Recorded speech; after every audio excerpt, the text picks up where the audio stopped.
Vorbei ist so ein langer Tag. Es war schon eine Freude, es war schon ein Plag. Nix Besonderes habe ich heute da. Ist nix was man sehen kann. Die Annelies war gleich zur Stelle, ist fleißig und sie hilft mir schnell.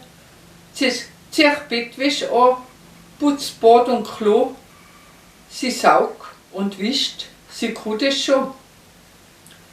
Ich mach dabei bei mir alles schön. Ganz geschwind, es sollte was weitergehen. Ein Haufen Wäsche kommt in die Maschine. Brauch einen Kaffee, sonst wäre ich hin. Die Annelies mag auch schon. Eine kleine Pause tut ihr gefallen. Meine brave Hilfe ist längst dahin. Die Bettwäsche ist ein Plag für mich. Bald dann die Sonne stark runtergeht, dann wär ich fertig. Glaubt es nicht.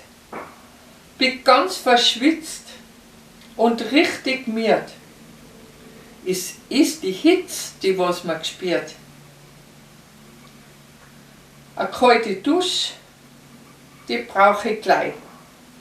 Auch die Frisur kann schöner sein. Ein Gewand ganz frisch und schön die Haare, der Tag vorbei, wie wunderbar.